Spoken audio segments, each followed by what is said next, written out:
ఈ సమ్మర్లో మేము బ్లూబెర్రీ పికింగ్కి వెళ్ళామండి. పిల్లలు కూడా చాలా బాగా ఎంజాయ్ చేశారు. బ్లూబెర్రీస్లో యాంటీ ఆక్సిడెంట్స్ ఎక్కువ ఉంటాయి. సో ఇవి రెగ్యులర్గా తింటే చాలా మంచిది. ఇండియాలో కూడా దొరుకుతున్నాయి, బట్ చాలా కాస్ట్ ఉంటున్నాయి. సో ఇక్కడ మేము వెళ్ళిన ఫామ్లో ఏంటంటే మనం పిక్ చేసుకోవచ్చు, ఎన్ని కావాలంటే అని తినొచ్చు. కొన్ని ఫామ్స్లో అయితే తినవ్వరు. నార్మల్గా అయితే ఎవ్రీ ఇయర్ వెళ్తాము. ఈ ఇయర్ అయితే వేరే ఫామ్కి వెళ్ళాము. ఇక్కడ బ్లూబెర్రీస్ అయితే సూపర్ టేస్టీగా ఉన్నాయి. సో ఎవ్రీ ఇయర్ బల్క్లో ఒక 10 kgs తీసుకొని బాగా వాష్ చేసుకొని ఫ్రీజ్ చేసి ఇయర్ మొత్తం వాడుకుంటాము. అలాగే water kefir and kombucha second ఫెర్మెంటేషన్లో యూజ్ చేస్తాను అండ్ స్మూతీస్ కూడా చేస్తాను.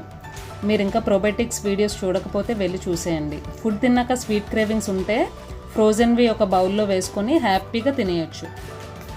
బ్లూబెర్రీస్తో గట్ హెల్త్ ప్రోబయోటిక్ డ్రింక్ ఎలా చేసుకోవచ్చో కింద యాడ్ చేశాను, వెళ్ళి చూసేయండి.